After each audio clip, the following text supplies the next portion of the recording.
Shalom Bapak Ibu Saudara. Puji nama Tuhan, sore hari ini kita akan sama-sama mengambil kata Tuhan. Mari kita akan tundukkan kepala kita. Biarlah kita boleh menikmati hadirat Tuhan, dan biarlah di sore hari ini kita dipuaskan dengan hadirat Tuhan di dalam ibadah ini. Tuhan Yesus, kami mengucap syukur Tuhan untuk sore hari ini. Tuhan begitu baik sehingga kami ada di tempat ini, semuanya karena anugerah Tuhan, semuanya karena kebaikan Tuhan. Kami rindu untuk menaikkan syukur kami rindu untuk menaikkan puji-pujian bagi Engkau. Terimalah setiap pujian dan nyanyian kami ini hanya di dalam nama Tuhan kami Yesus Kristus. Kami sudah berdoa dan ucapkan syukur kami. Haleluya. Mari kita bawa hati kita. Kita ada di tempat ini semuanya karena anugerah. Kita ada di tempat ini semuanya karena kebaikan.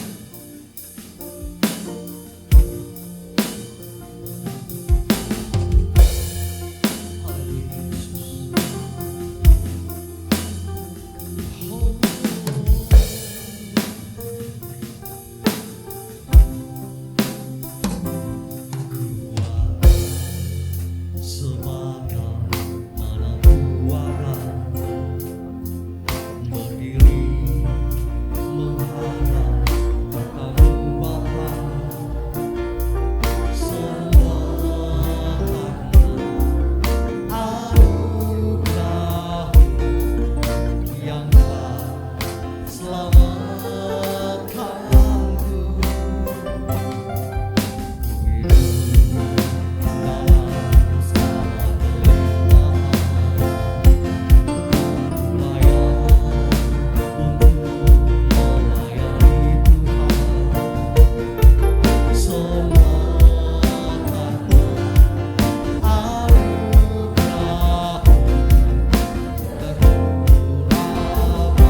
Tuhan Yesus, kami rindu untuk mengawali sore hari ini, ibadah ini biarlah Tuhan dipimpin sampai pada akhirnya nanti. Hanya di dalam nama Tuhan kami Yesus Kristus, kami sudah berdoa dan mengucapkan syukur kami. Haleluya, amin. Puji nama Tuhan. Shalom Bapak Ibu Saudara. Haleluya, hari ini hari yang luar biasa di mana kita boleh masuk di dalam hadiratnya Tuhan. Kita akan sama-sama menaikkan pujian bagi Allah kita, karena Tuhan sungguh baik di dalam kehidupan kita dan anugerahnya kekal sampai selamanya.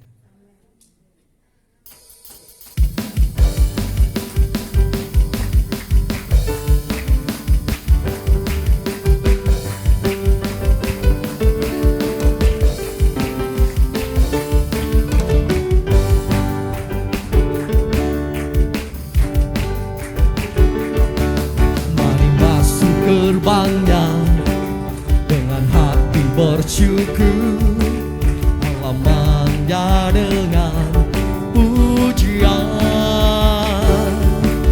penuhi baitnya dengan nyanyian syukur, hadiratnya penuh sukacita,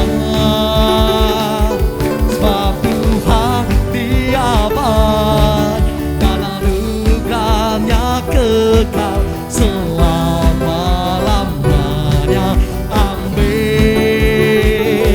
Sebab Tuhan Dia baik dan anugerahnya kekal selama-lamanya, amin. Dengan segenap hati kita mau masuk ke dalam gerbangnya. Mari masuk gerbangnya dengan hati bersyukur, halamannya dengan pujian,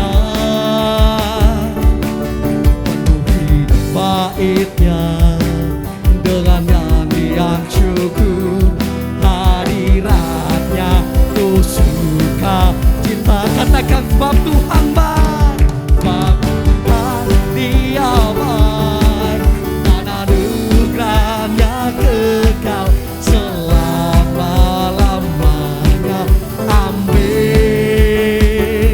Sebab Tuhan Dia baik dan anugerahnya kekal selama-lamanya, amin. Sebab Tuhan baik,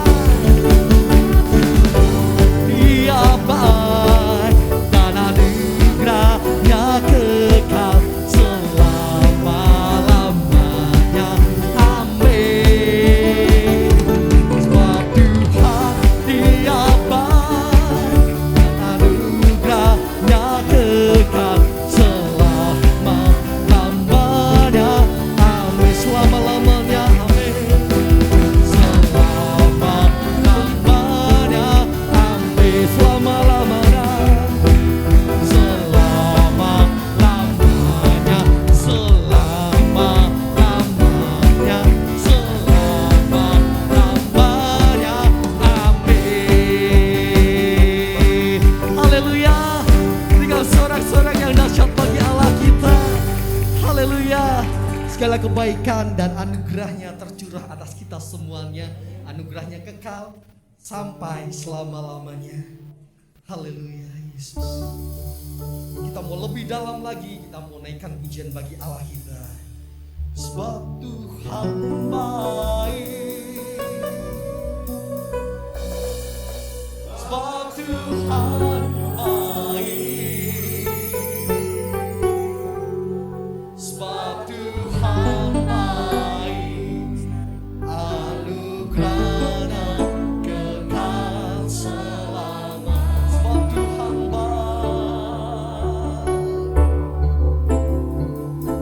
sebab Tuhan baik, sebab Tuhan baik, sebab Tuhan baik, anugerahnya kekal selamanya. Haleluya. Kita berikan syukur bagi Allah kita. Mari bersyukur dengan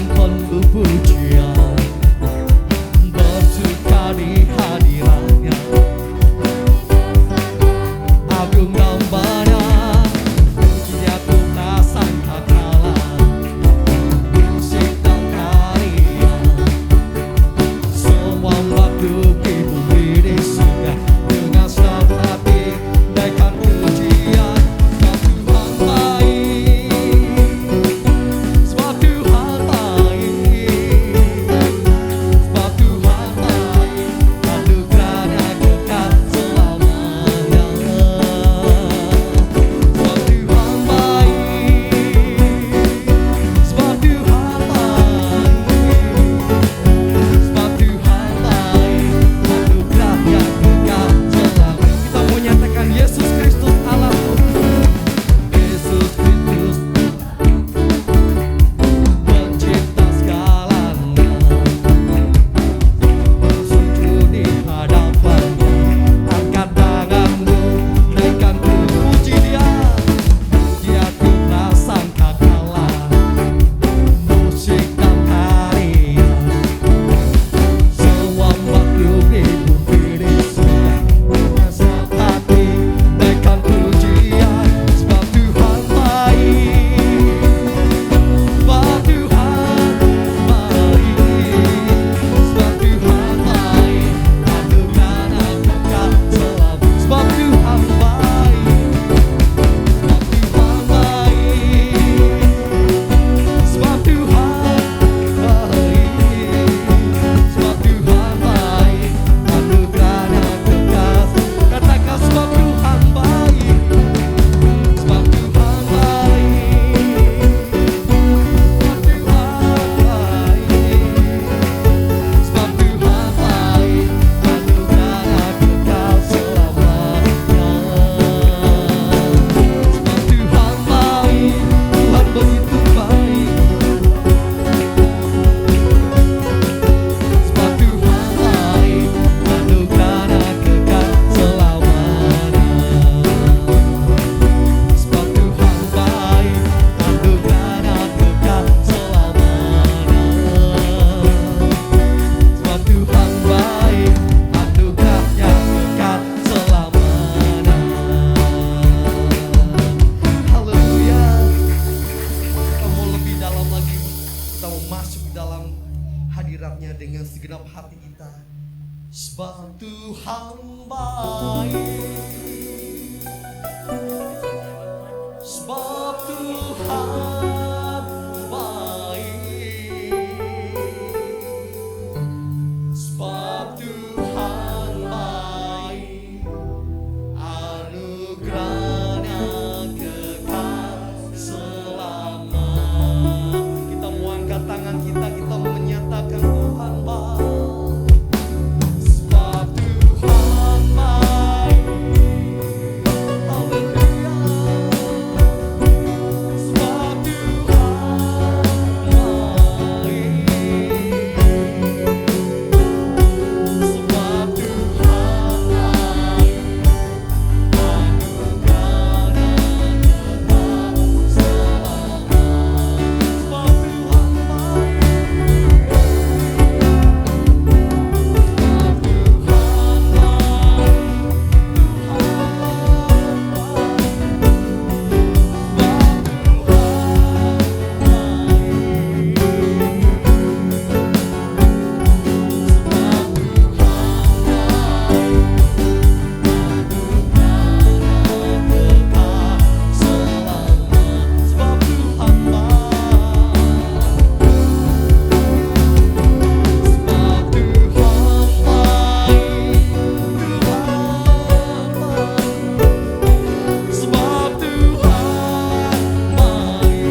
menikmati setiap kebaikan Tuhan di dalam kehidupan kita. Kita mau masuk ke dalam hadirat-Nya Tuhan lebih lagi. Kita mau siapkan hati yang terbaik untuk menerima taburan firman Tuhan di sore hari ini. Kita mau bawa hati kita mau bawa hidup kita persembahkan untuk hormat dan kemuliaan nama Tuhan. Haleluya Yesus. Kami bawa hati kami lebih lagi Tuhan. Kiranya Tuhan melihat setiap hati kami.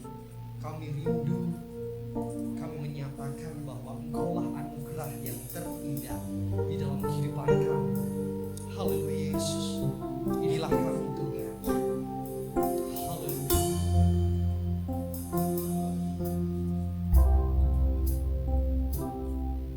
Kau tahu hatiku Tuhan. Kau tahu rinduku Tuhan. Kau tahu harapku. Kau tahu mimpiku di tangan-Mu Tuhan. Dalam segenap jalanku, dalam segenap jalanku,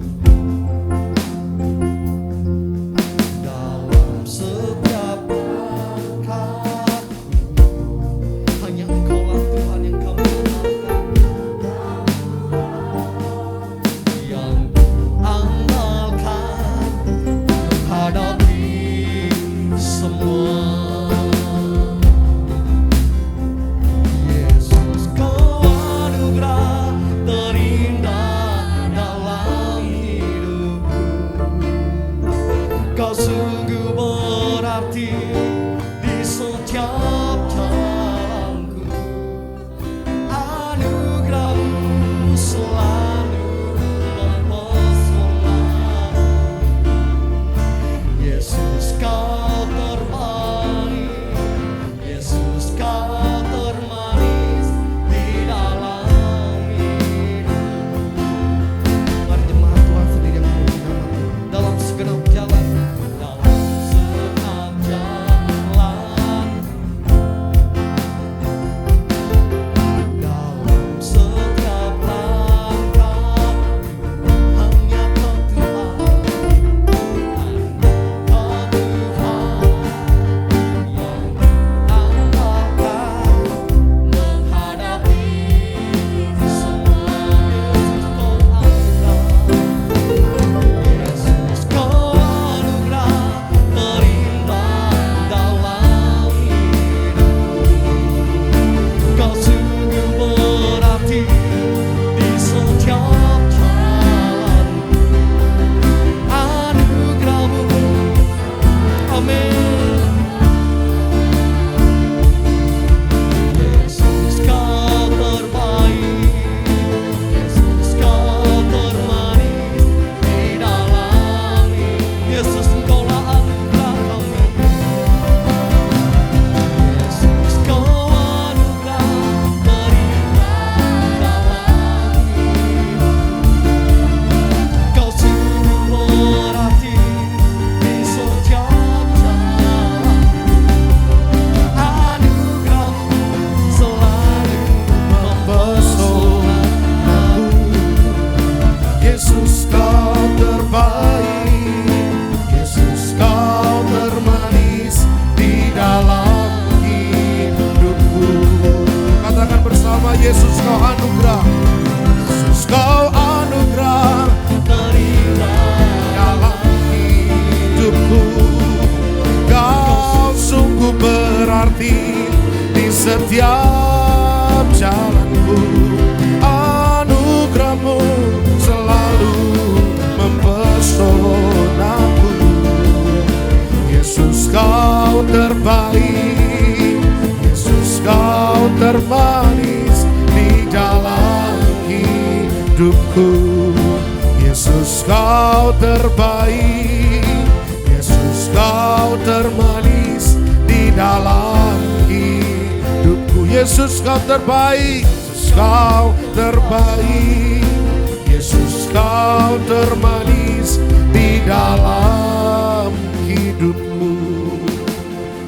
benar Tuhan bahwa Yesus sajalah anugerah terbesar dalam hidup kami. Kami boleh bersyukur, kami boleh berterima kasih. Sebab hidup kami telah dibayar lunas dengan darah Yesus. Dan itu adalah anugerah terbesar yang boleh kami terima. Sehingga kami manusia yang semestinya binasa karena dosa, tapi kami beroleh berkat, hidup, bahkan hidup yang kekal. Keselamatan menjadi bagian kami. Keselamatan menjadi kepastian yang kami miliki nanti. Terima kasih Tuhan, terima kasih. Kami sudah menaikkan pujian pengagungan bagi Tuhan. Biarlah hati Tuhan disenangkan dan disukakan. Sementara kami akan duduk dengan diam. Membuka telinga dan hati kami. Bersabdalah Tuhan, kami siap mendengar. Kami rindu hidup kami semakin hari semakin serupa seperti Kristus. Sehingga kami mampu menjadi pelaku-pelaku firman Tuhan. Terima kasih Tuhan. Urapi hamba dalam segala kekurangan dan keterbatasan hamba. Biarlah apa yang hamba sampaikan sungguh berasal dari Tuhan. Memberkati setiap yang mendengar. Dan nama Tuhan saja yang dipuji, dibesarkan, dimuliakan. Dalam nama Tuhan kami Yesus, kami siap sambut firman. Haleluya. Amin. Silakan duduk Bapak Ibu Saudara semua. Baik. Shalom. Selamat malam Bapak Ibu Saudara. Kita berjumpa lagi. Dan ini adalah minggu pertama di bulan Desember. Ya, memasuki bulan Desember, kita sudah nuansanya nuansa Natal, semangatnya semangat Natal, ya. Rasa-rasanya sudah nggak sabar segera Natal. Apalagi yang anak-anak muda gitu ya. Natal mungkin mau tukar kado atau mungkin mau jalan-jalan kemana gitu ya. Atau mungkin mau beli baju baru atau apapun itu. Tapi rasanya kalau sudah masuk Desember, rasa-rasanya sudah masuk siap-siap Natal ya. Nah di bulan ini MCC mengambil tema penutup Bapak Ibu Saudara. Ini untuk menutup rangkaian tema selama tahun 2022. Tema besar MCC tahun 2022 adalah Kristus itu segala-galanya. Atau keutamaan Kristus begitu. Kristus segala-galanya. Tema kami di bulan Januari, Kristus adalah kunci. Februari, Kristus adalah sahabat. Dan seterusnya. November kemarin, Kristus adalah penghibur. Penghiburan. Dan Desember, Kristus adalah anugerah. Ya, kita akan bersama-sama nanti belajar tentang hal ini. Tapi sebelum kita membahas hal ini, Bapak Ibu Saudara, kenapa kita perlu membahas anugerah? Kenapa orang Kristen perlu belajar anugerah? Kenapa orang Kristen perlu mengingat kembali arti pentingnya anugerah? Kenapa? Karena hari-hari ini kalau kita mau jujur Bapak Ibu, kalau kita mau terbuka, kita ini mulai melupakan makna asli anugerah. Kita mulai meremehkan anugerah. Maksud atau arti anugerah ini mulai luntur. Maksudnya gimana? Jadi gini, kalau kita mau jujur, berapa banyak di antara kita yang berpikir bahwa semua yang saya miliki, bahwa semua yang saya terima, itu memang pantas saya terima.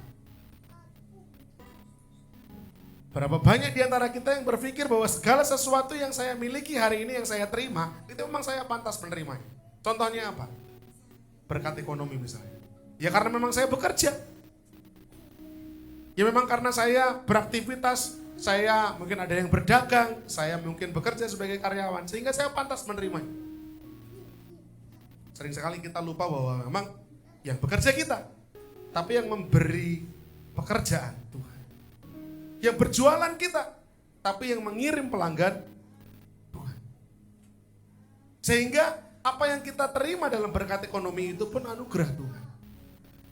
Amin. Belum lagi misalkan kesehatan. Oh saya masih bisa seperti ini emang karena saya makan vitamin. Karena saya jaga kesehatan saya. Karena saya ini, karena saya itu. Seringkali kita lupa, memang vitamin kita yang minum. Tapi berkat kesehatan itu dari Tuhan. Dan juga banyak hal. Salah satu yang terbesar adalah berkat keselamatan. Berapa banyak di antara orang Kristen yang berpikir bahwa memang kami pantas menerima keselamatan. Kenapa? Karena saya rajin ke gereja. Atau mungkin saya terlibat pelayanan. Sehingga merasa pantas untuk selamat. Kita lupa bahwa sebenarnya keselamatan kita itu semata-mata hanya karena anugerah. Karena Yesus saja. Ini ayat yang menjadi ayat hafalan. Tapi ini ayat emas bulan Desember. Yohanes 3:16 kita baca bersama-sama Bapak Ibu Saudara. Yohanes 3 ayat 16 kita baca bersama. 2, 3. Karena begitu besar kasih Allah akan dunia ini, sehingga ia telah mengaruniakan anaknya yang tunggal, supaya setiap orang yang percaya kepadanya tidak binasa, melainkan beroleh hidup yang kekal. Ini ayat hafalan dari sekolah minggu. Ya, kalau sudah bilang Yohanes 3 ayat 16 langsung hafal ngelotok. Karena begitu besar kasih Allah akan dunia ini, terus kita hafal. Tapi hari ini saya akan belajar, saya akan sampaikan sesuatu untuk kita pelajari bersama. Tidak hanya dari ayat ini, tapi secara keseluruhan dari pasal yang ketiga. Jadi kita akan belajar di Yohanes pasal yang ketiga. Kenapa? Karena Yohanes pasal ketiga inilah yang memuat ayat ini. Ayat di mana menjadi ayat yang terkenal, ayat yang terpenting katanya. Katanya ini intisari daripada Injil, ada di ayat ini. Ya. Nah, Bapak Ibu Saudara, sebelum kita masuk lebih lanjut, saya mau bahas sekilas sedikit mengenai Injil. Orang Kristen harus tahu bahwa Injil di Alkitab, itu ada 4 yang disebut dengan Injil kanonik, yaitu Matius, Markus, Lukas, dan Yohanes. Tapi dari keempat Injil ini yang disebut dengan Injil sinoptik itu hanya 3, Matius, Markus, dan Lukas. Yohanes tidak masuk di dalamnya. Kenapa? Karena arti sinoptik itu, Bapak Ibu Saudara, sin itu bersama, optik atau optalmo itu melihat, bahasa Yunani ya. Sehingga Injil Matius, Markus, Lukas dikatakan Injil sinoptik karena isinya sepertinya mereka sedang melihat sebuah peristiwa secara bersamaan. Jadi kalau Bapak Ibu ngecek Matius ada peristiwa tentang ini, Markus mencatat yang sama, Lukas mencatat yang sama. Mungkin kata-katanya agak sedikit berbeda, tapi peristiwanya sama. Makanya disebut dengan Injil sinoptik. Tapi berbeda dengan Injil Yohanes. Di dalam Injil Yohanes banyak peristiwa-peristiwa yang tidak tercatat dalam Injil sinoptik. Ya, dan Injil Yohanes menekankan bahwa Yesus itu adalah pribadi Allah sendiri. Yesus itu bukan sekedar manusia, tapi diterangkan oleh Yohanes, Rasul Yohanes, bahwa Yesus itu ya memang Allah dan juga manusia. Sehingga Injil Yohanes dikatakan beda sendiri. Kalau Matius memandangi Tuhan Yesus itu sebagai raja, Bapak Ibu Saudara. Matius menggambarkan, memotret pribadi Yesus itu sebagai raja. Makanya Matius pasal 1 itu diawali dengan silsilah Tuhan Yesus. Seorang raja, silsilahnya harus dicatat. Jelas latar belakangnya, dari siapa, keturunan siapa, itu dicatat. Karena Matius melihat Yesus sebagai raja. Tapi berbeda dengan Lukas sama Markus. Markus melihat Tuhan Yesus itu bukan sebagai raja, tetapi sebagai hamba, sebagai pelayan. Sehingga tidak ada silsilah di Injil Markus. Markus mencatat langsung pelayanan-pelayanan Tuhan Yesus. Tuhan mengadakan kesembuhan di sini, Tuhan mengerjakan pelayanan di sini. Sebagai seorang hamba yang selalu bergerak aktif melayani Allah. Itu Markus. Tapi Lukas mencatat Tuhan Yesus sebagai anak manusia. Anak manusia yang akhirnya dari mulai lahir, kalau Bapak Ibu Saudara melihat film Yesus zaman dulu, itu film Yesus Kristus menurut Injil Lukas yang paling terkenal. Sebelum Passion of Christ. Ya, kalau sekarang, kalau Paskah yang disetel Passion of Christ. Tapi sebelum The Passion of Christ ada, yang di TV itu selalu film cerita tentang Injil Yesus Kristus menurut Injil Lukas. Ya, nah Lukas mencatat dari lahir sampai kematian, menggambarkan Yesus ini sebagai pribadi anak manusia yang lahir dan ditentukan menjadi juru selamat. Tapi beda dengan Yohanes. Yohanes dari Yohanes pasal 1 kalau Bapak Ibu buka, kita buka sekilas. Sebelum kita masuk lebih dalam, Yohanes pasal yang pertama, kalimat pembukanya langsung seperti ini. Pada mulanya adalah firman.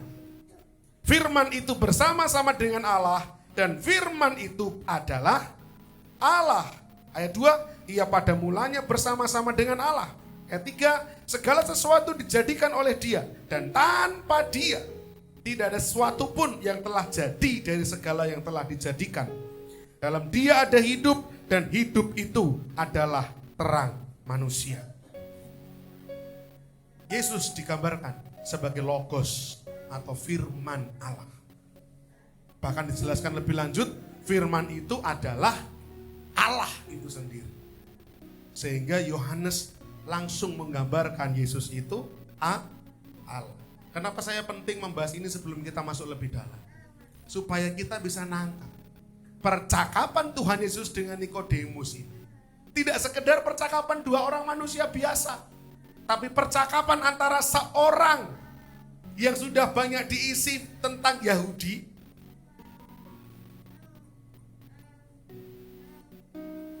Sebentar.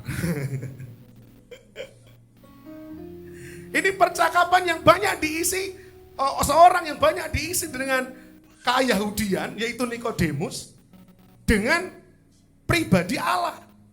Saya ulang sekali lagi.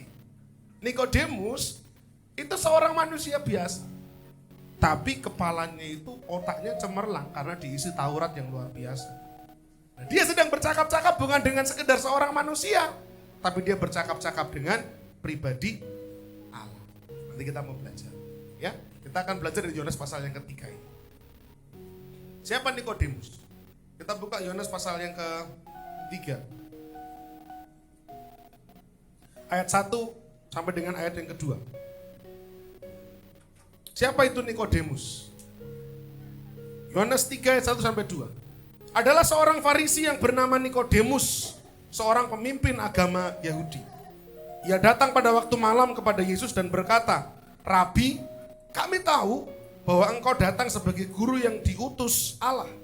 Sebab tidak ada seorang pun yang dapat mengadakan tanda-tanda yang engkau adakan itu jika Allah tidak menyertai." Siapa Nikodemus? Dikatakan ayat yang pertama, ia adalah seorang Farisi. Yang kedua, ia adalah seorang pemimpin agama Yahudi. Slide-nya, Pak Andreas. Ya, seorang agama Yahudi, pemimpin agama Yahudi, orang Farisi. Bapak Ibu, orang Farisi itu apa sih? Orang Farisi itu adalah kelompok orang Yahudi yang menafsirkan dan memelihara hukum Taurat secara harafiah dan ketat. Itu orang Farisi. Ya. Orang Farisi adalah sekelompok orang Yahudi yang tugasnya menafsirkan hukum Taurat, bahkan menjaga, memelihara. Artinya kalau orang ini menjaga, memelihara, dia harus hafal hukum Taurat supaya dia bisa mengajarkan. Dia harus paham hukum Taurat supaya dia bisa menerangkan kepada orang-orang Yahudi. Nah, Nikodemus itu pemimpin agama Yahudi, orang Farisi, bahkan dia adalah anggota Sanhedrin atau mahkamah agama. Apa itu mahkamah agama? Mahkamah agama itu ini gambarannya. Semoga kelihatan ya. Di sini ada 35 orang. Sebelah kiri, sebelah kanan ada 35 orang. Total 70. Ini Sanhedrin. Dipimpin oleh seorang imam besar. Nih. Dan di tengah-tengah mereka itu ada terdakwa. Nah, ingat Bapak Ibu, Tuhan Yesus sebelum disalibkan diperhadapkan dengan mahkamah agama. Dikeroyok. Rasul-rasul pun beberapa kali juga diperhadapkan dengan mahkamah agama. Nah, Nikodemus adalah anggota mahkamah agama. Dia duduk di salah satu ini. Sehingga ini orang penting. Sekarang kita tahu Nikodemus itu orang Farisi, pemimpin agama Yahudi dan anggota Sanhedrin. Berarti apa? Satu, dia orang penting. Dua, dia orang pintar. Setuju ya? Karena orang Farisi, ahli Taurat, dia orang pintar. Tiga, kalau dia orang penting, berarti dia orang terpandang. Banyak yang kenal, banyak yang tahu. Orang-orang Yahudi banyak yang mengenal orang ini, yang namanya Nikodemus ini. Lalu apa pentingnya itu? Gini Bapak Ibu Saudara. Nikodemus dicatat di dalam ayat yang pertama tadi adalah seorang Farisi yang bernama, ayat yang kedua. Ia datang pada waktu malam kepada Yesus dan berkata, bla bla bla bla bla. Dia datang pada waktu malam. Ini saya nyari gambar yang kira-kira menggambarkan ayat ini. Dia datang pada waktu malam. Kenapa Nikodemus datang pada waktu malam? Ada beberapa penafsiran. Yang pertama, karena Nikodemus ini orang Farisi, anggota mahkamah agama. Kalau sampai ketahuan ngobrol sama Tuhan Yesus, seorang guru yang mengajarkan ajaran yang sedikit berbeda dengan ajaran Yahudi, bisa bahaya. Makanya datangnya harus waktu malam. Penafsiran yang kedua, kenapa ngobrolnya sama Tuhan Yesus pada waktu malam? Karena Nikodemus berpikir gini, ini penafsiran yang berbeda. Saya mau ngobrol mendalam sama Tuhan Yesus. Supaya apa yang saya pikirkan, supaya apa yang saya gelisahkan ini, pertanyaan yang mengganggu hati saya ini, bisa dijawab sama Tuhan Yesus, seorang rabi yang katanya diutus Allah ini, sejelas-jelasnya.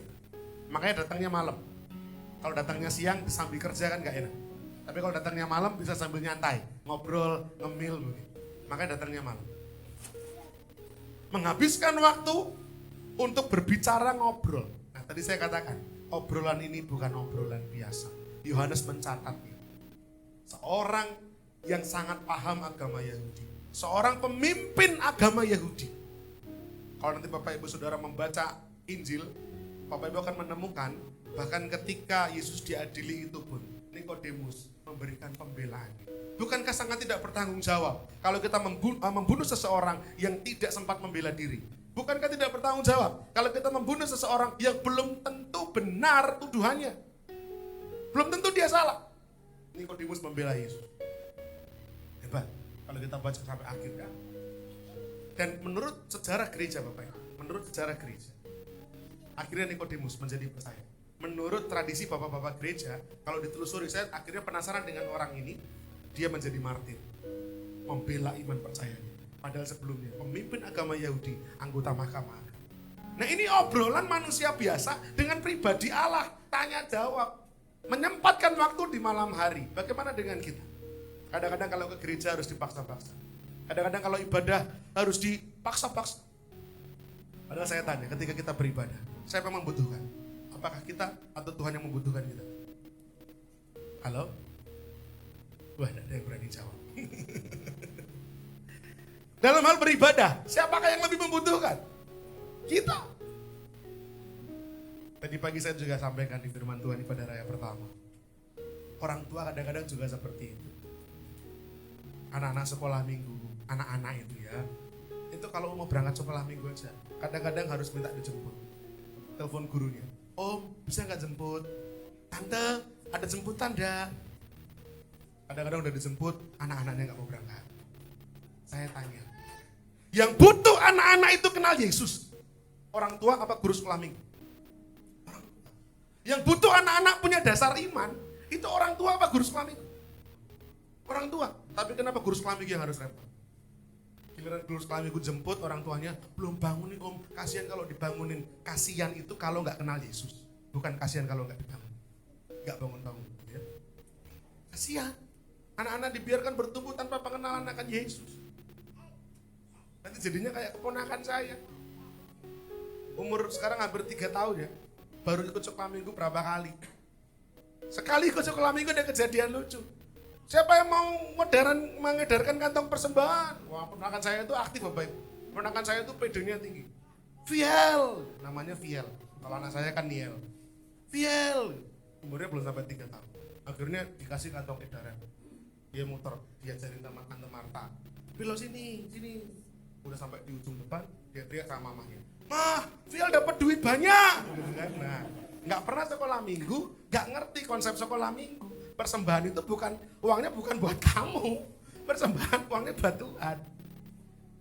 Kadang lucu, tapi itu akibat dari orang tuanya. Nah sekarang bagaimana dengan kita? Nikodemus, pemimpin agama Yahudi. Dia sedang bercakap-cakap dengan pribadi Yesus. Walaupun pada waktu itu dia belum ngerti bahwa orang ini Tuhan, bukan sekedar manusia.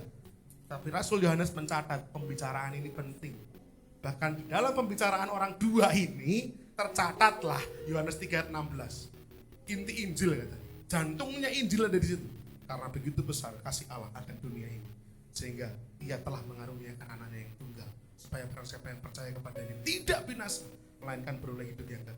Itu muncul dari percakapan ini Nikodemus, yang datang ketemu Tuhan Yesus tanpa memikirkan jabatannya, tanpa memikirkan akhirnya nanti dampaknya gimana. Yang penting aku ketemu sama guru ini. Nah, kita bagaimana? Sekali lagi saya harap Bapak Ibu Saudara, ibadah adalah bentuk bakti kita sama Tuhan. Amin. Tidak harus di tempat ini, kemanapun Bapak Ibu Saudara pergi. Tapi ketika kita waktunya ibadah, mari kita beribadah. Anak-anak juga begitu, orang tua tolong paksa anak-anak kita untuk sekolah minggu. Gak perlu dijemput, kalau perlu diantar. Antar tungguin kalau perlu. Karena kita perlu anak-anak kita didampingi. Hari-hari ini kadang-kadang guru sekolah minggunya yang lebih repot. Tadi saya ngobrol sama Mas Adris ini, koordinator sekolah minggu kami. Beliau bilang gini, hari-hari ini malah akhirnya sekolah minggu itu gak jauh beda sama penitipan anak. bapak ibunya ibadah, anaknya dititipin di sekolah minggu. Nanti kalau guru sekolah minggunya rotok galak sithik, diam ya. Atau mungkin dicubit, bisa diam apa enggak, pelapor orang tuanya marah-marah. Anak saya ikut sekolah minggu tangannya biru semua, padahal guru sithik tok gitu kan. Lebay. Akhirnya bagaimana? Apakah kita siap anak-anak kita tidak mengenal Tuhan sampai dia besar, sampai dia remaja? Jangan sampai seperti itu. Nah, lalu sekarang kita mau belajar mengenai Yohanes 3:16 tadi, ya, tapi kita akan baca secara keseluruhan ini nanti pasal 3. Yohanes 3:16 ini menjadi ayat yang paling terkenal katanya dalam Alkitab. Terdapat dalam percakapan Tuhan Yesus dengan Nikodemus. Nah, kita mau belajar bagaimana sebenarnya cara kerja anugerah hidup kekal ini. Bagaimana sebenarnya cara kerjanya? Kan tadi dikatakan barang siapa yang percaya kepadanya tidak binasa melainkan beroleh hidup kekal, dan itu adalah anugerah. Itu adalah kasih karunia. Diberikan Allah secara cuma-cuma karena Tuhan baik, bukan karena kita baik. Amin ya Pak Ruli. Pak Ruli diselamatkan karena Tuhan baik, bukan karena Pak Ruli baik. Karena kalau kita baik, kita diselamatkan. Kadang-kadang kita masih gak baik, bukan kadang-kadang, lebih seringnya kita gak baik. Sehingga kesempatan untuk terpeleset dan tidak jadi selamat itu lebih besar kalau keselamatan kita tergantung dari kita.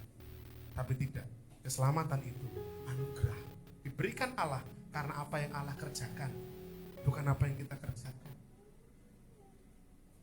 Yang pertama yang kita mau pelajari, melalui Kristus kita mengalami lahir baru. Yohanes 3:6 katakan demikian. Dalam perikop itu ada ayat yang ke-6 bilang begini Bapak Ibu Saudara. Yesus menjawab, katanya, aku berkata kepadamu Nikodemus gitu ya. Sesungguhnya jika seorang tidak dilahirkan kembali, ia tidak dapat melihat kerajaan Allah. Lalu Nikodemus bingung. Hah? Maksudnya? Apakah kalau aku sudah setua ini, lalu aku harus kembali ke rahim ibuku dan dilahirkan kembali? Tidak demikian. Nanti kita mau belajar. Nah, kata dilahirkan ini artinya bentuknya pasif. Berarti yang berupaya bukan kita. Sama sebagaimana seorang ibu melahirkan anak. Seorang ibu melahirkan anak, berarti anak ini dilahirkan.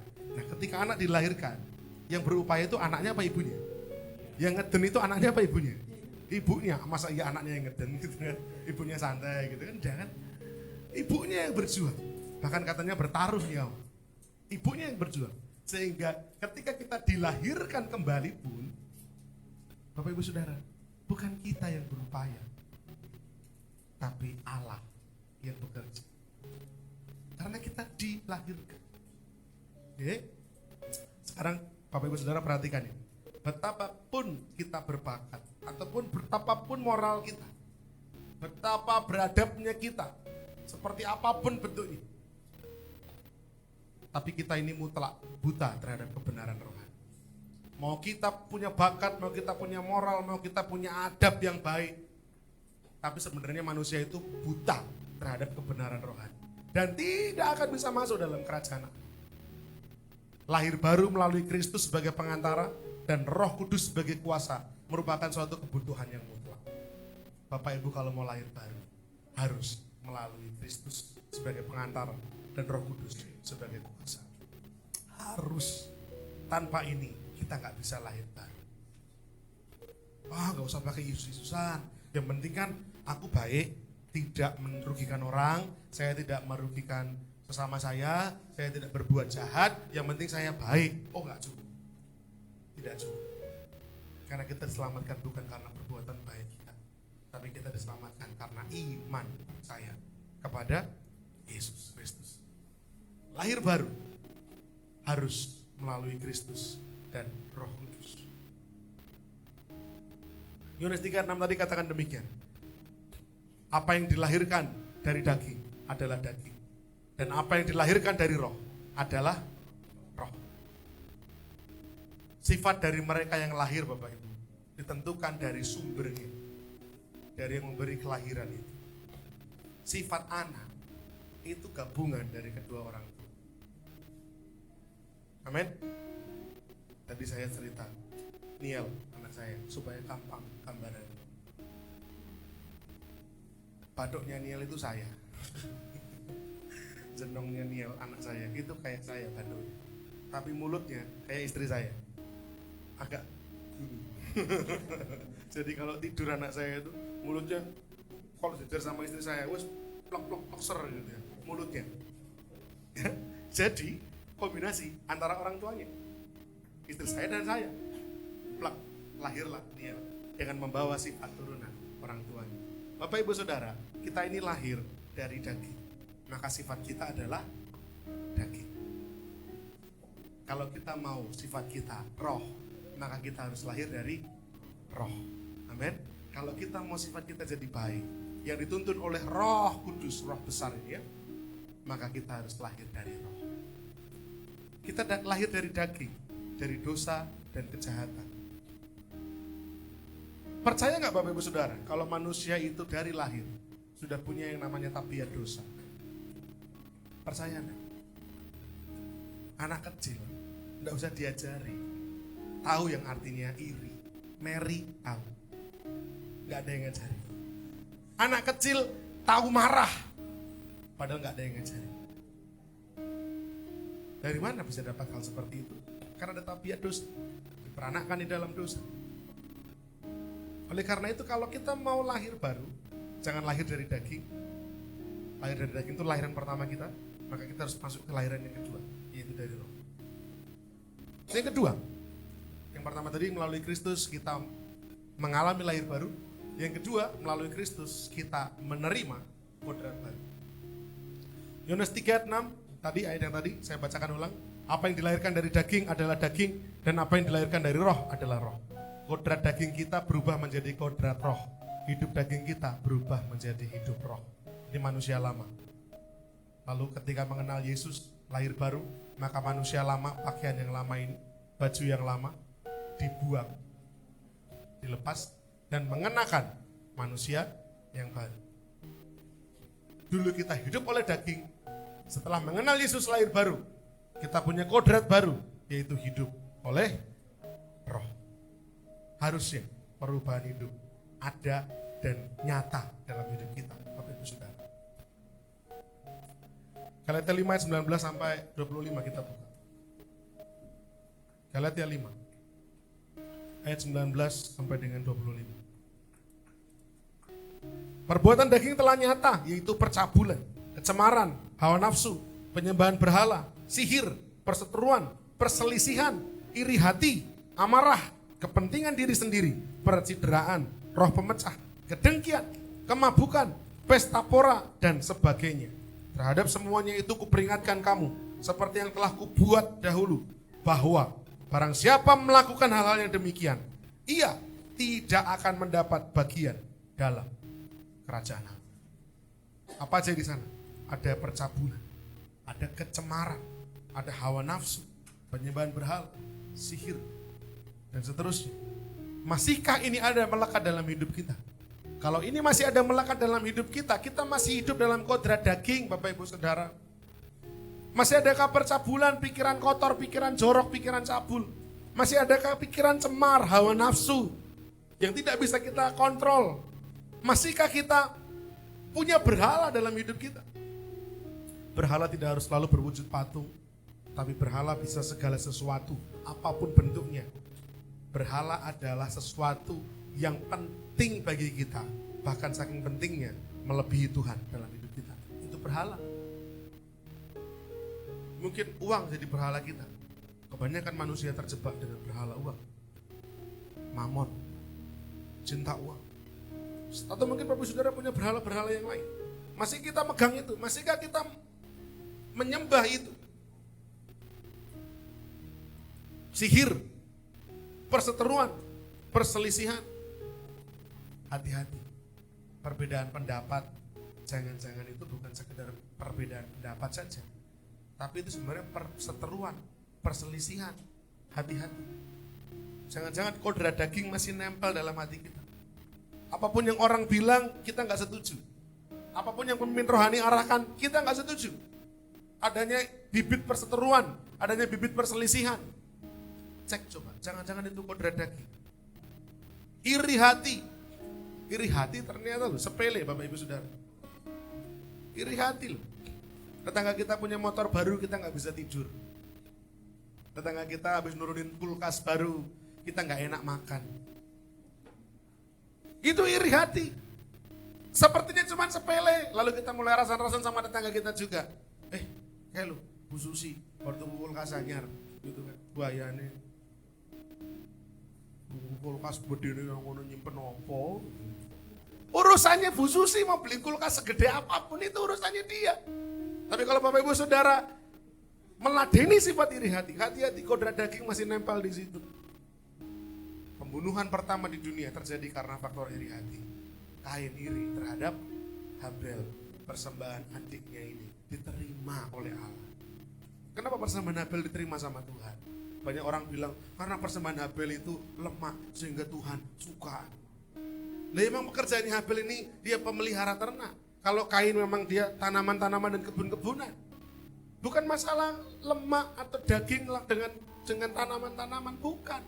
Ibrani mencatat karena iman persembahan Habel diterima oleh Allah. Jadi yang membuat persembahan Habel diterima karena Habel punya iman sama Allah. Tapi Kain tidak. Sehingga Allah mengindahkan persembahannya Habel. Bagaimana dengan Bapak Ibu Saudara? Kita punya iman gak sama Tuhan? Atau kita punya iman sama uang? Atau mungkin iman kita sama yang lain-lain?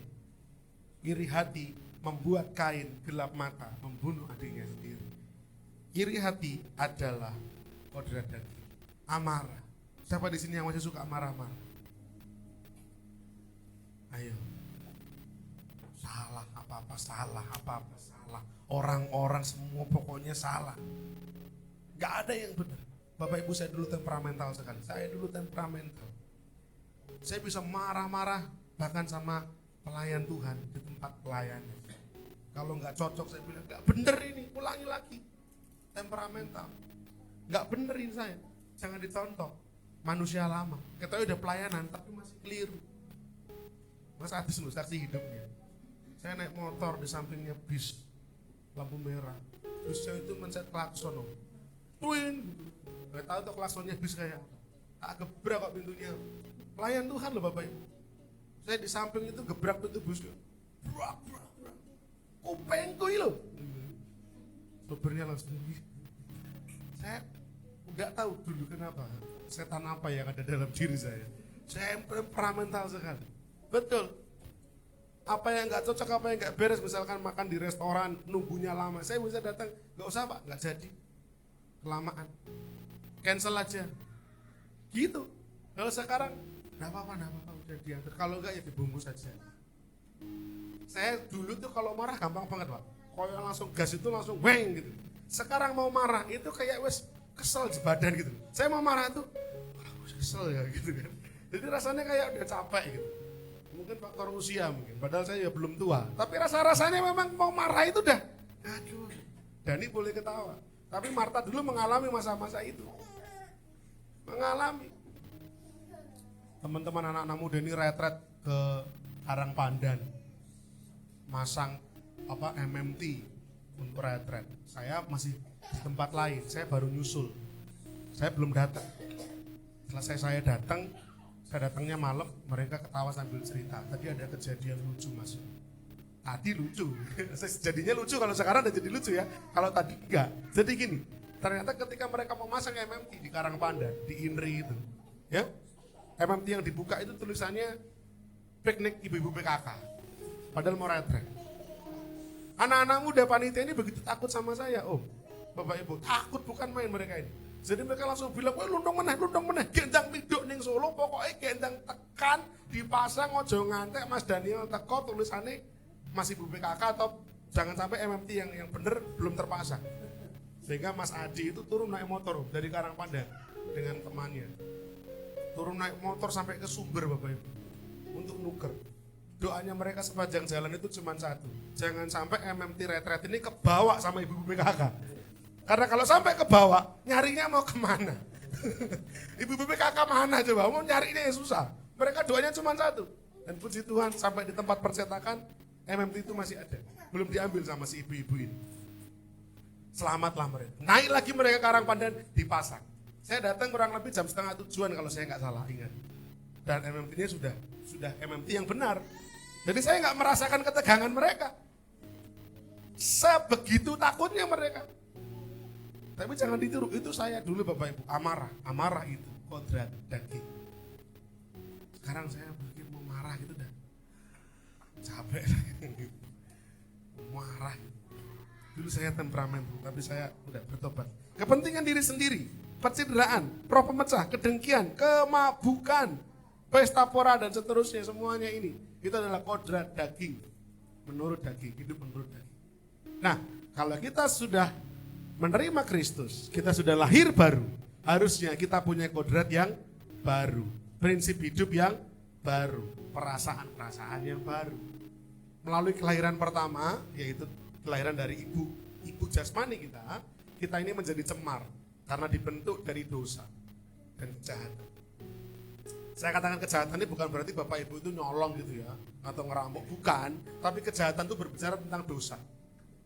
Dosa itu sebuah kejahatan, karena dosa itu adalah perseteruan dengan Allah. Melalui kelahiran kedua, kelahiran dari roh atau dari Kristus, jiwa kita dihidupkan kembali menjadi baru. Jadi dulu dilahirkan dari daging, makanya sifat kita ini daging. Tapi setelah kita dilahirkan baru, kita dilahirkan dari roh, maka sifat kita sifat orang yang melahirkan kita, atau sifat sesuatu yang melahirkan kita, yaitu roh. Sifat kita jadi roh. Dulu sukanya marah-marah, sekarang pemain drum kita yang namanya Mas Gilang, dulu anak pang, gua kemana-mana bawa kentrung, kumpulannya orang-orang tatoan ini, tindian semua ditindihin. Tapi untungnya dia nggak sampai tindian. Ya, teman-temannya tindian di mana-mana, telinga ditindik, hidung ditindik, mata ditindik, udel ditindik, semua ditindik pokoknya. Macam-macam itu anak-anak pang. Naik turun truk, pokoknya mereka pengennya hidupnya bebas. Kalau ditanya anak-anak pang itu, mereka belum tentu dari keluarga miskin, belum tentu. Ada anak-anak pang yang dari keluarga kaya, tapi mereka ditolak di rumah. Artinya orang tua mereka sibuk dengan pekerjaan, kayak film-film sinetron itu. Tapi kenyataannya seperti itu. Kalau nggak percaya tanya sama Mas Gilang. Teman-teman pangnya Mas Gilang itu ada pasti orang-orang yang sebenarnya dari keluarga kaya, tapi broken home mungkin. Dan mereka memberontak. Tapi akhirnya bertobat. Pertobatannya pun lucu. Salah satunya juga dari faktor amarah saya tadi. Saya udah ngasih tahu beliau ini Bapak Ibu, itu berkali-kali. Kalau bahasa Korea itu dendeng. Dablek gitu. Orang tuanya itu selalu ngomong kalau ketemu saya, oh mbok saya ditolong nih gitu kan. Lah aku dulu kurang loh ngandani Gilang gitu kan. Ibunya tuh kalau deket sama saya ngobrol gitu, Om Daniel tolong kasih tahu Gilang. Sudah Bu gitu kan, boleh jawab, wes kurang gitu. Akhirnya terakhir kali saya pikir cari cara piye carane wong iki berubah, bertobat. Pulang ibadah remaja saya ajak dia di luar. Duduk kami berdua. Wes saiki ngene, wes ora sambung ayat-ayatan. Percuma pakai ayat yo mental Om. Malah dijawab pakai ayat ganti kan malah codoh ya toh. Akhirnya saya bilang, "Wes, gini, duduk. Sekarang gini. Wong kita sama-sama laki-laki, aku lanang kowe yo lanang. Lanang toh? Yo. Wes gini wae. Ayo metu ning dalan. Ampleng-amplengan. Nek menang kowe aku nurut kowe. Wes aku ora bakal ngurusi uripmu meneh. Tapi nek menang aku, menurut aku. Padahal dalam hati saya, rong karuan menang saya. Om dia anak jalanan Om. Dia anak jalanan Pak Ruli. Saya ini anak rumahan. Ya saya baru kuda-kuda mungkin dia udah nendang saya. Tapi pokoknya saya udah kehabisan akal ngasih tahu anak ini. Saya bilang pokoknya nek aku menang kowe nurut aku. Tapi nek kowe menang us karepmu, Om Daniel gak akan ngurusi hidupmu lagi. Diam aja. Habis itu kok ya bertobat. Jadi kadang-kadang caranya Tuhan tuh unik ya. Saya gituin aja orang bertobat. Atau mungkin sekarang saya gitu aja terus ya gitu. Ketemu sama orang, ayo padu. Enggak bisa loh. Caranya kan unik-unik, beda-beda. Tapi akhirnya beliau bertobat, puji Tuhan. Sekarang menikah, bahkan memenangkan satu jiwa. Kalau Mbak Ratna ini dulu bukan pengikut Kristus, tapi sekarang jadi pengikut Kristus loh. Memenangkan jiwa, tambah 2 jiwa lagi, kecil-kecil. Ya toh.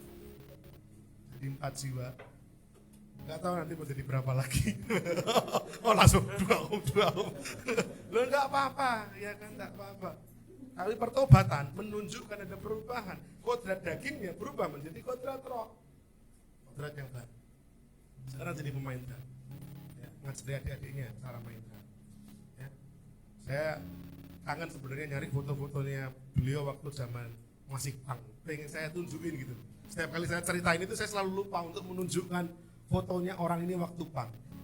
Lucu Pak Rudi. Rambutnya itu cuma tegahin dulu. Yang model mohak itu.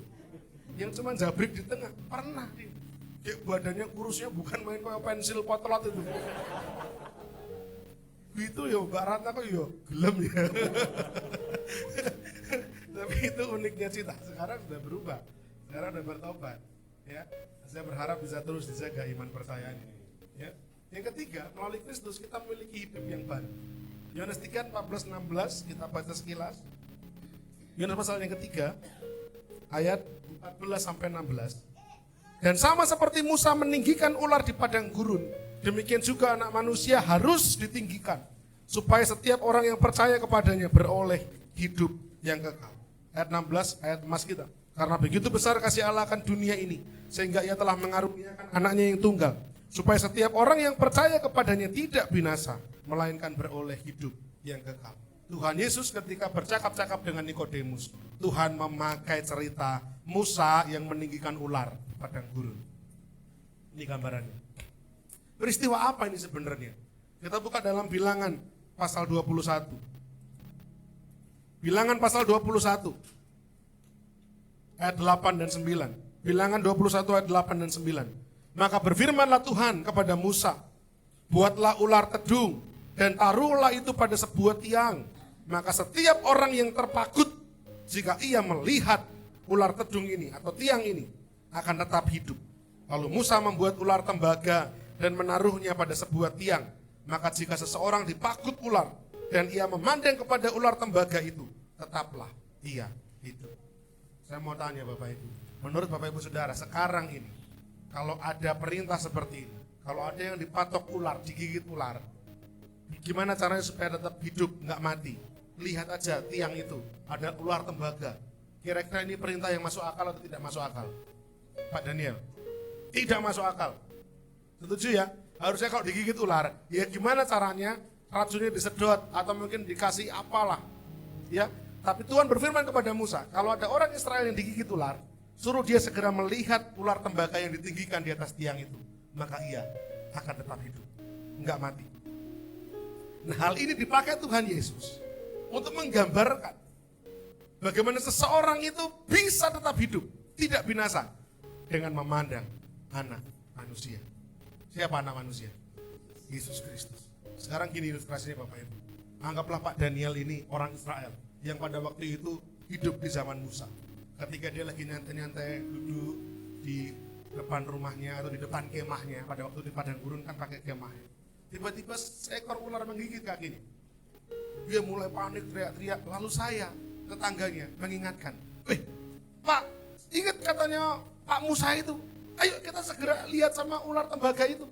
Lalu Pak Daniel bilang, wah ngono percaya, kaya ngono mbok percaya. Yo ora iso, ini harus disedot. Enggak, Musa bilang kalau mau tetap hidup, lihat ular tembaga. Wah ora mungkin, wes kok tak golek apa godhong-godhongan gitu untuk menyembuhkan lukaku. Tahu-tahu belum sempat ngoles-ngoles sudah mati karena racun ularnya begitu kuat. Padahal kalau orang ini Pak Daniel mau nurut dan melihat pada ular tembaga itu hidup. Jadi yang dibutuhkan sebenarnya saya ngandel. Setuju? Sama halnya dengan Kristenan. Mosok tuh orang Kristen kok penaman tuh? Bener nggak? Mosok hanya dengan melihat pada Yesus, percaya bahwa Yesus juru selamat, kok hidup. Lah kok penaman? Orang nganggo iki ra nganggo kuwi. Lah kok penaman cuman beriman, apalagi berimannya sama pribadi yang kayak gini. Gambarannya disalib, dipentrang dengan memalukan, ditutupi hanya dengan selembar kain untuk menutupi auratnya. Hanya dengan percaya pada pribadi kayak gini kok selamat, lah kok penaman. Sama seperti kasusnya yang tadi contohnya. Orang Israel yang gak ngandel, mati karena gigitan ular. Umat manusia yang tidak percaya bahwa keselamatan bisa diraih hanya dengan percaya pada Yesus, mereka pun akan binasa. Maka keluarlah ayat Yohanes 3:16. Karena begitu besar kasih Allah akan dunia ini, sehingga ia telah mengaruniakan anaknya yang tunggal, supaya barang siapa yang percaya aja Bapak Ibu. Percaya enggak kalau Yesus itu Tuhan? Percaya enggak kalau Kristus ini mati menebus dosa-dosa kita? Percaya enggak kalau Kristus mati menyediakan surga bagi kita? Kalau kita percaya, kita tidak binasa, melainkan beroleh hidupnya. Sehingga Tuhan Yesus menggunakan perumpamaan seperti Musa meninggikan ular di padang gurun. Demikianlah anak manusia harus ditinggikan. Kapan anak manusia ditinggikan? Kapan Tuhan Yesus ditinggikan? Yang pertama, ketika dia disalib, dia lebih tinggi dari manusia, letaknya di atas. Yang kedua, kapan Tuhan ditinggikan? Ketika setelah dia mati, bangkit hari yang ketiga, setelah itu 40 hari kemudian, dia naik ke surga. Dia ditinggikan jauh di atas awan-awan. Dan yang ketiga, terakhir, kapan dia ditinggikan? Ketika Bapak Ibu Saudara menjadi pelaku-pelaku firman, Bapak Ibu Saudara menjadi pemberita Injil, Bapak Ibu Saudara menjadi saksi Kristus dimanapun berada. Kristus ditinggikan. Seperti ular tembaga ditinggikan di padang gurun, demikian anak manusia harus ditinggikan, supaya setiap orang yang percaya beroleh hidup yang kekal. Problemnya, poinnya bukan dari cara kita memandang, tapi pribadi yang kita pandang. Amin. Maksudnya apa? Bukan bagian kita, bukan dari apa yang harus saya lakukan, tapi siapa yang saya lihat, siapa yang saya percaya. Itu pentingnya. Keselamatan, hidup kekal, bukan tentang apa yang Bapak Ibu Saudara harus lakukan. Gimana caranya? Nikodemus berkata, gimana caranya supaya aku beroleh hidup yang kekal? Gimana caranya? Artinya pola pikir Nikodemus, apa yang harus saya kerjakan? Jawaban Tuhan, kamu gak perlu kerjakan apa-apa, kamu cukup dilahirkan kembali. Kata dilahirkan tadi, yang kerja siapa? Yang melahirkan. Makanya Injil itu, Evangelion atau Injil itu artinya apa? Kabar baik. Betul gak Bapak Ibu? Injil bukan nasihat baik. Kalau nasihat baik itu kayak gini, Mbak Ratna kalau masuk pengen masuk surga, jadi orang baik. Kalau pengen masuk surga, ya ojo iren.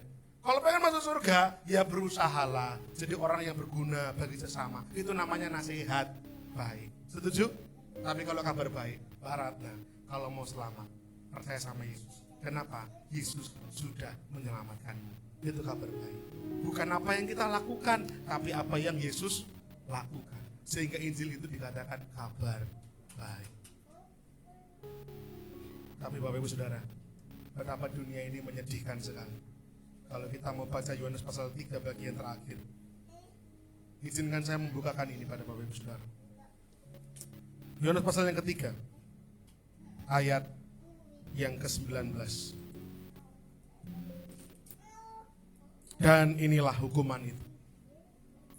Terang telah datang ke dalam dunia, tetapi manusia lebih menyukai kegelapan daripada terang, sebab perbuatan-perbuatan mereka jahat. Rasa-rasanya manusia lebih mudah untuk mempercayai yang bukan Kristus, lebih mudah mempercayai yang keliru daripada mempercayai bahwa keselamatan ada di dalam Kristus.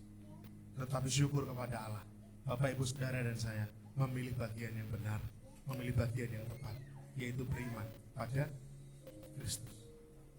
Karena dengan beriman pada Kristus, kita disembuhkan, kita beroleh keselamatan. Sehingga berkat anugerah apa yang kita terima melalui Kristus, anugerah besar apa yang Bapak Ibu Saudara dapatkan melalui Kristus? Yang pertama, kita lahir baru, lahir dari roh. Karena kalau nggak lahir baru, kita ini hanya lahir dari daging, dari ibu kita. Kita punya tabiat dosa, tapi kita perlu lahir baru, lahir dari roh. Yang kedua, kita punya kodrat baru, menggunakan manusia yang baru. Kalau dulu kata-katanya sembrono, sekarang hati-hati. Kalau dulu pemarah, sekarang peramah. Kalau dulu pendendam, sekarang mengasihi. Kalau dulu sukanya mencuri milik orang lain, sekarang memberi, membagi. Ada perubahan singkat hidup. Dan yang ketiga, ada hidup baru. Apa itu hidup baru? Hidup yang kekal. Yang ini, hidup yang kita alami sekarang ini, itu paling cuma 70-80 tahun kalau sehat. Kalau nggak sehat, nggak sampai itu. Nah, hidup yang baru, hidup yang nantinya, hidup yang kekal, akan kita terima nanti. Dalam kekekalan, bersama-sama dengan Tuhan. Belakang langit biru, ada sebuah rumah yang indah, yang Tuhan sediakan bagi Bapak Ibu Saudara dan saya. Amin. Itu keyakinan iman kita. Di sini mungkin kita menderita, di sini kita mungkin sakit, di sini kita mungkin ditinggalkan anak-anak, kita ditinggalkan orang-orang yang kita sayangi, kita mungkin difitnah, kita mungkin dibuat orang menjadi kecewa berkali-kali. Tapi percaya Bapak Ibu, di sana nanti kita akan beroleh kelepasan yang sejati. Amin. Di sorga sana, Bapak Ibu Saudara akan menerima apa yang selama ini kita perjuangkan, yaitu tetap bertahan dalam iman. Amin. Kita akan menerima bersama-sama perjamuan kudus. Oleh karena itu mari kita siapkan hati kita. Pemain musik boleh maju ke depan. Kita akan naikkan satu pujian.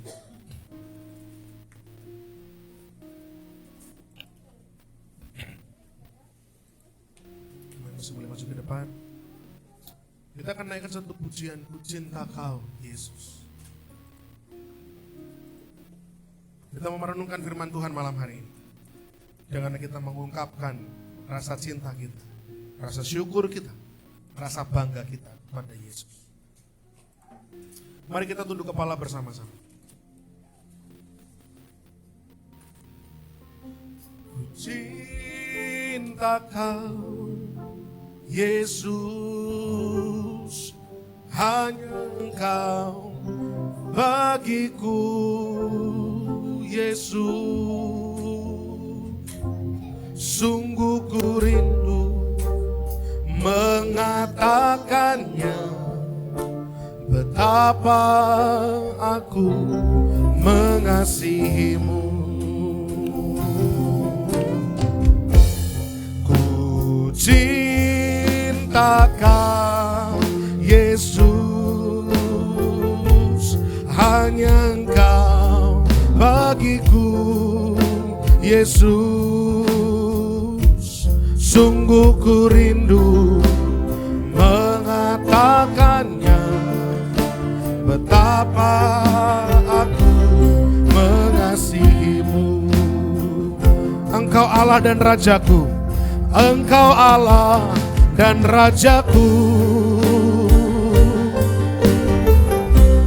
kekasih dan hidupku.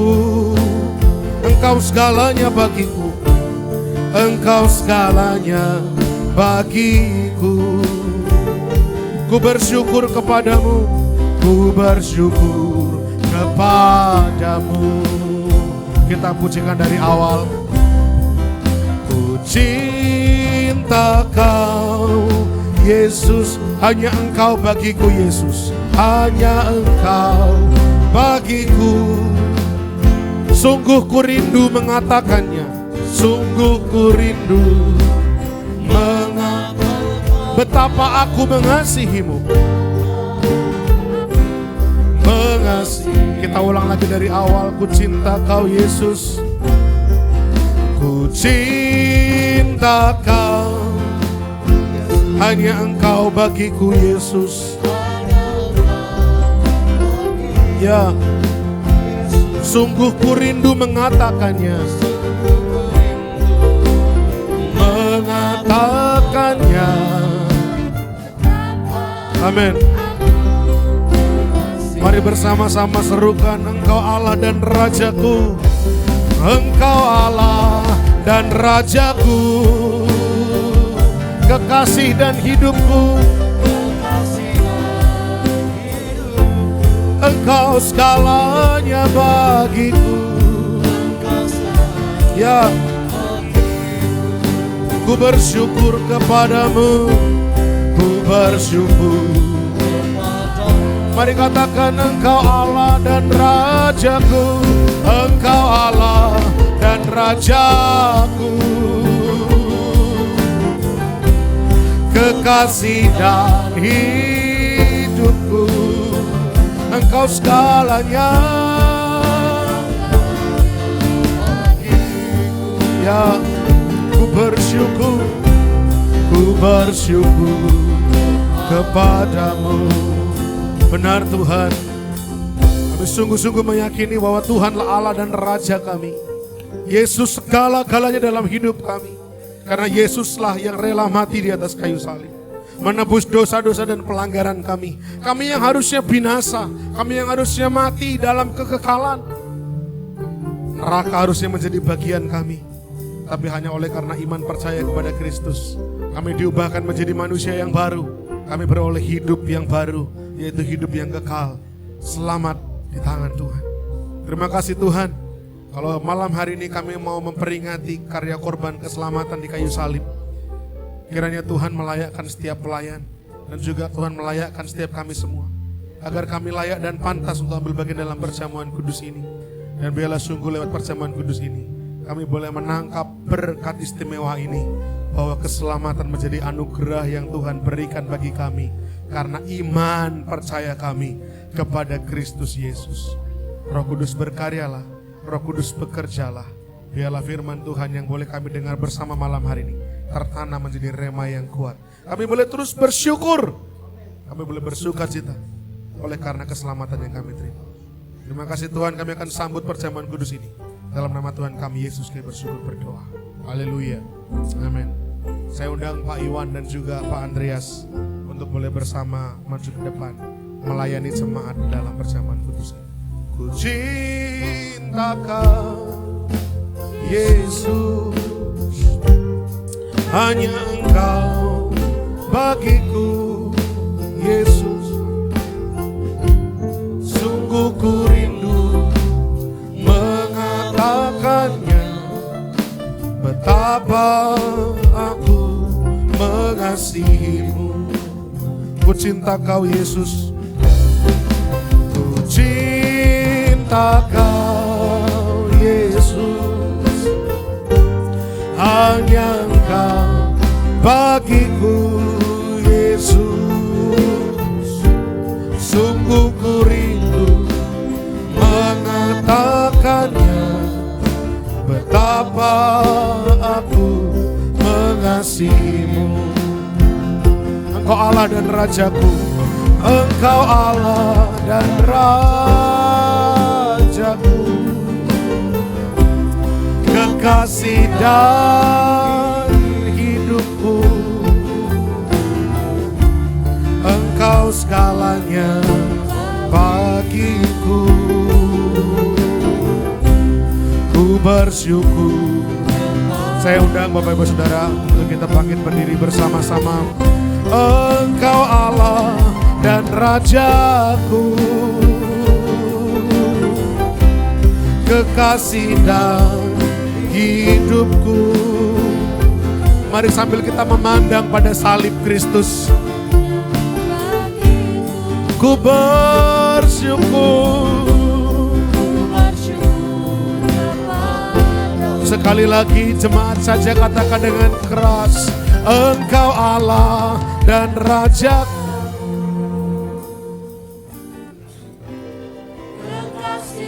Ya, terima kasih Bapa. Engkau segalanya bagiku. Ku bersyukur kepadamu. Sebelum kita akan ambil bagian dalam perjamuan kudus ini, mari kita mengingat bersama-sama dan merenungkan betapa mahalnya darah yang tercurah dan tubuh yang terobek untuk memberikan keselamatan bagi kita. Mari kita merenung sejenak, memandang pada kayu salib di atas Kalvari. Di sanalah dosa-dosa kita ditebus oleh Allah.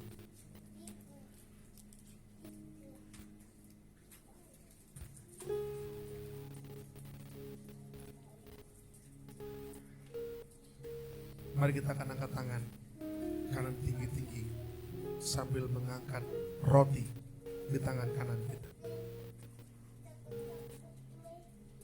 Dan mari kita dengarkan firman Tuhan.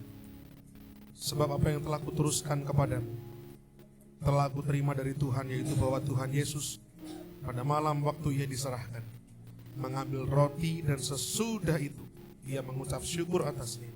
Ia memecah-mecahkannya dan berkata, inilah tubuhku yang diserahkan bagi kamu.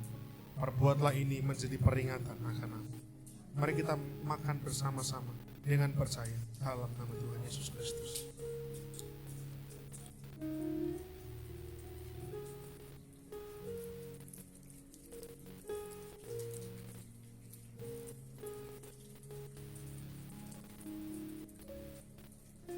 Mari kita angkat cawan anggur dengan tangan kanan tinggi-tinggi di atas kepala.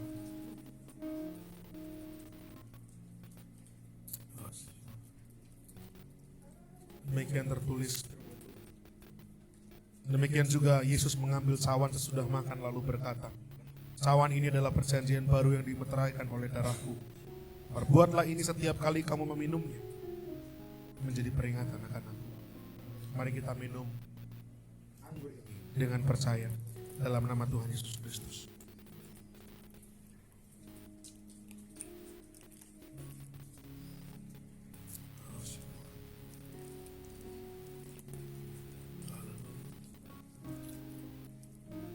Mari kita angkat tangan tinggi-tinggi di hadapan Tuhan, seraya mengucap syukur pada Tuhan. Makasih Tuhan. Glory.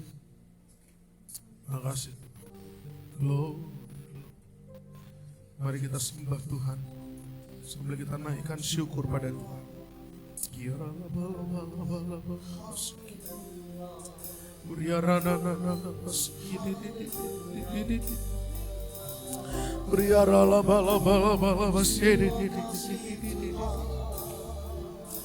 Kami bersyukur, kami bersyukur. Haleluya. Terima kasih Tuhan. Terima kasih Bapa. Bapa di surga, kami naikkan syukur kami untuk berkat perjamuan kudus yang telah kami terima. Kami sudah makan tubuh dan minum darah, menjadi sebuah peringatan akan apa yang Kau kerjakan di atas kayu salib. Membeli hidup kami dengan lunas dibayar. Hidup kami sekarang milik Tuhan, dan mampukan kami membaktikan diri untuk melayani Tuhan, menjadi saksinya Tuhan dimanapun kami berada. Terima kasih Tuhan untuk berkat firman Tuhan. Terima kasih untuk berkat perjamuan kudus ini. Dalam nama Tuhan kami Yesus, kami bersyukur dan berdoa. Amin. Silakan duduk Bapak Ibu Saudara. Saya serahkan pada Tuhan Yesus. Puji nama Tuhan, kita sudah mendengarkan firman Tuhan dan kita boleh berjamuan kudus dan kita akan memberikan yang terbaik. Kalau kita boleh kita mensyarkan yang terbaik bagi Tuhan kita akan berdoa terlebih dahulu, nanti sudah diserahkan oleh kita di dalam. Mari kita berdoa.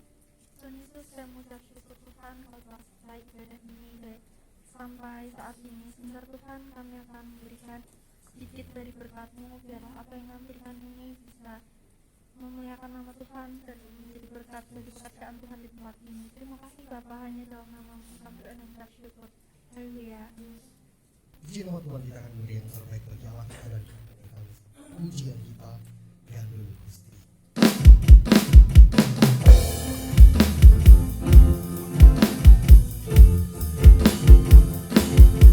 Gandul Gusti, Gandul Gusti, Gandul Gusti. Saben dina, dina wengi, Gandul Gusti. Gandul Gusti, Gandul Gusti, Gandul Gusti.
Biarlah kita semakin hari semakin bersandar di dalam Tuhan.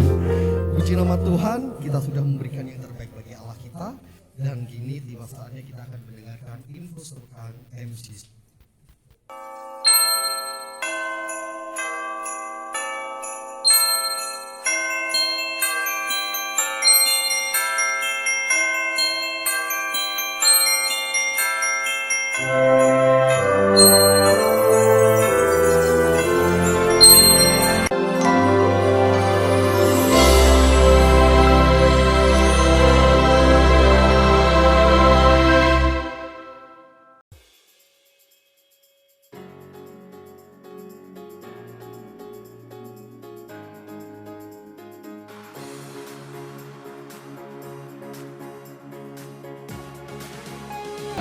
Shalom jemaat yang terkasih.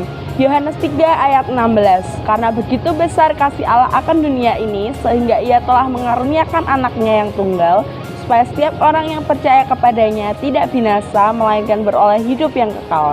Kami menyambut Bapak Ibu Saudara yang baru pertama kali hadir di ibadah minggu ini bersama saya Lisa. Dan saya Lala, mari kita simak info sepekan MCC. Carilah dahulu kerajaan Allah dan kebenarannya, maka semuanya itu akan ditambahkan kepadamu. Mari kita awali aktivitas kita dengan bersekutu bersama di program Selamat Pagi Bapa setiap pagi hari pukul 5 pagi di channel YouTube MCC Media. Melayani Tuhan timbul dalam hati orang yang menyadari bahwa hidupnya telah ditebus dan diselamatkan oleh Tuhan, sehingga ia memiliki kerinduan yang besar untuk membalas cinta kasih Tuhan. Kami membuka kesempatan melayani di bidang tarian dan mengundang saudara-saudari untuk bergabung bersama kami di Meta Dance yang akan mengadakan latihan setiap hari Senin pukul 6 sore. Iman tumbuh dari pendengaran dan pendengaran akan firman Tuhan. Alamilah pertumbuhan rohani akan pengenalan Kristus di persekutuan Oikos setiap hari Rabu pukul 6:30 malam. Belajarlah setia dalam perkara-perkara yang kecil, maka Tuhan akan memberikan kepercayaan dalam perkara-perkara yang besar. Persiapkan diri Bapak Ibu Saudara-saudari yang terlibat dalam pelayanan di ibadah raya MCC dengan menghadiri latihan musik dan pujian yang diadakan setiap hari Kamis pukul 6 sore untuk ibadah raya yang pertama dan pukul 7 malam untuk ibadah raya yang kedua. Apa saja yang kamu minta di dalam doa dengan penuh kepercayaan, maka yakinlah kamu akan menerimanya. Milikilah kerinduan sebagai pendoa di menara doa MCC pukul 6 sore dan akan dilanjutkan dengan katekisasi baptisan air pukul 7 malam. Shalom anak-anak muda, demikianlah hendaknya terang bercahaya di depan banyak orang sehingga mereka melihat perbuatanmu yang baik dan memuliakan Bapamu yang di surga. Nikmatilah persekutuan muda remaja Metanex yang diadakan setiap hari Sabtu pukul 5:30 sore yang bertempat di Solo Tech Christian University. See you guys! Pentingnya dasar iman kepercayaan kepada Kristus bagi anak-anak dalam masa pertumbuhannya untuk menjadi generasi penerus yang berkepribadian baik dan berkarakter seperti Kristus. Bagi Bapak Ibu Saudara yang memiliki putra-putri dari usia 0 sampai 12 tahun, bisa bergabung di ibadah sekolah minggu Alpha Kids setiap hari Minggu pukul 8 pagi yang bertempat di Solo Tech Christian University. Beribadahlah kepada Tuhan Allahmu dengan segenap hatimu dan dengan segenap jiwamu. Mari datang dengan penuh ucapan syukur dan beribadah kepadanya dalam ibadah raya MCC. Ibadah raya MCC yang pertama diadakan setiap jam 8 pagi di Solo Tech Christian University. Dan ibadah raya MCC yang kedua diadakan setiap jam 5 sore di Vef Hotel Sorobaru. Terima dan rasakan lawatan Tuhan menjamah hidup Bapak Ibu Saudara dan Saudari. Tuhan memberkati. Sekian info sepekan MCC. Mari kita ikuti setiap kegiatan gereja kita dan pastikan Bapak Ibu Saudara terberkati melalui firman Tuhan yang disampaikan hari ini. Bersama saya Lisa Dan saya Lala, sampai berjumpa di ibadah selanjutnya. Christ Center, Make disciple, keep shining. Tuhan Yesus memberkati.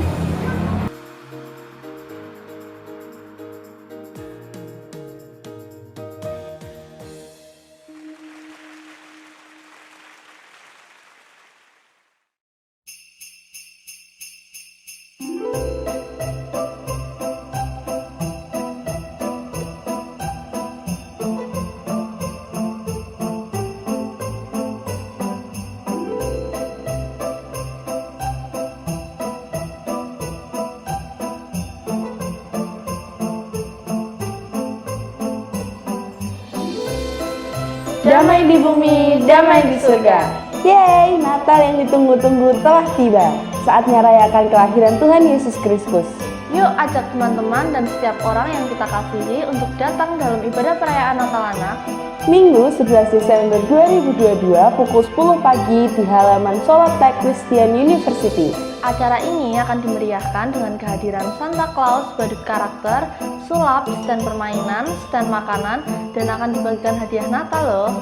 So, adik-adik harus datang ya. Tuhan Yesus memberkati.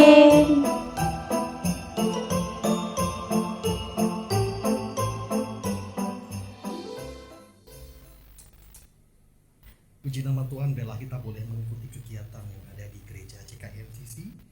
Dan kini tiba saatnya saya akan membacakan laporan keuangan MCC saldo per tanggal 26 November 2022 sebesar Rp17.200.100. Kemudian pemasukan di tanggal 27 November persembahan ibadah raya ibadah raya yang pertama sebesar Rp398.000, persembahan ibadah raya yang kedua Rp171.000.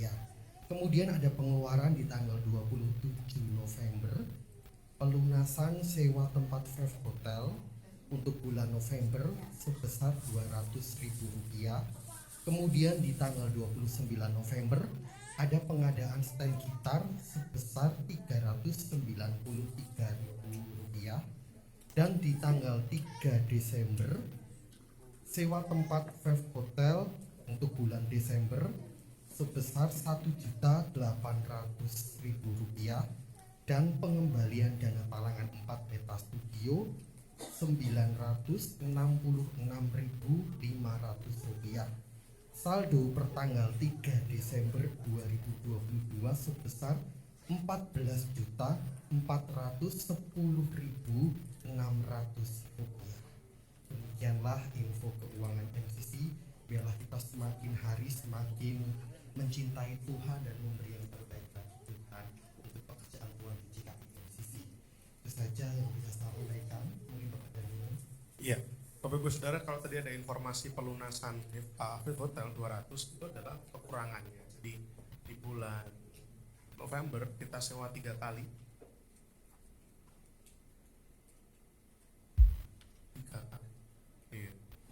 3 kali dan memang hanya kurang 200, jadi kita tambahkan 200. Tapi untuk di bulan Desember 3 kali juga 1,8 juta.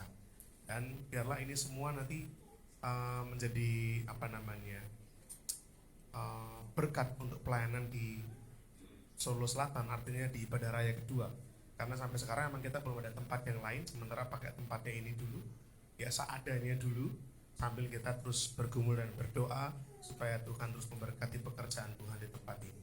Amin. Kita akan tutup ibadah kita malam hari ini. Sekali lagi saya jemput Bapak Ibu Saudara untuk kita bangkit berdiri bersama-sama menutup di dalam doa. Mari kita berdoa. Bapa di sorga, kami bersyukur untuk berkat yang kami terima malam hari ini. Kami datang beribadah, mengabdi, mempermuliakan nama Tuhan. Kami rindu hati Tuhan disenangkan. Kami sebagai umat pilihannya Tuhan, kami rindu untuk membuat hati Tuhan bersuka cita, membalas kebaikan Tuhan, membalas cintanya Tuhan dengan apa yang bisa kami lakukan. Terima kasih Tuhan, setiap nyanyian pujian yang kami naikkan, biarlah kiranya menyenangkan hatinya Tuhan.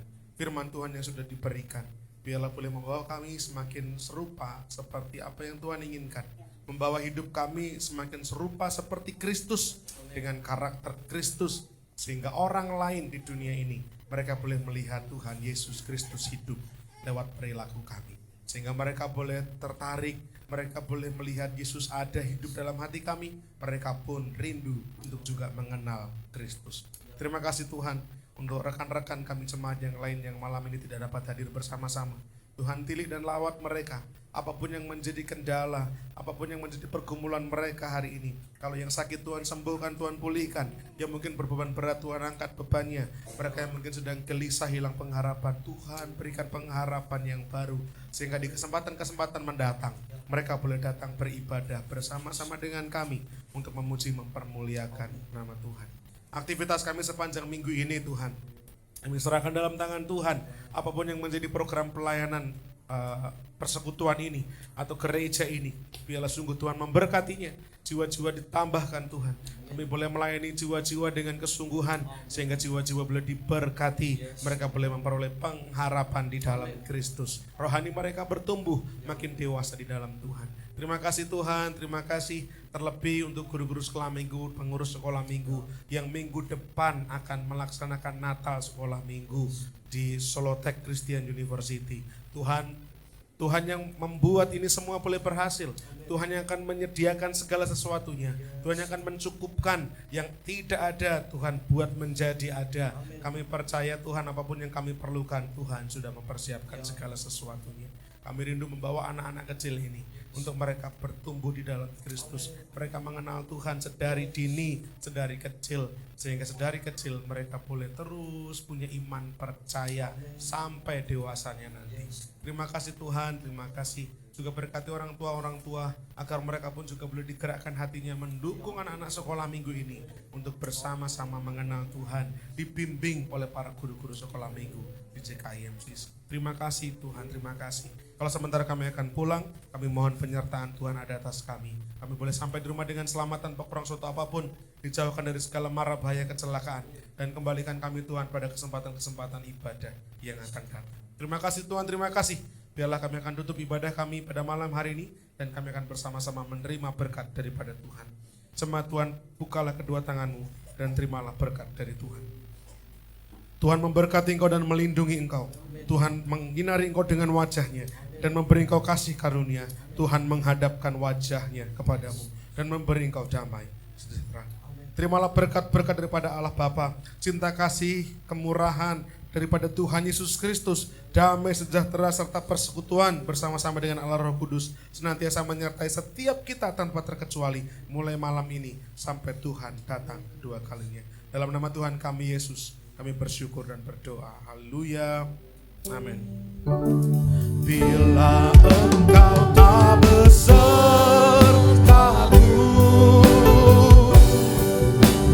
ku tak mau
dan selamat.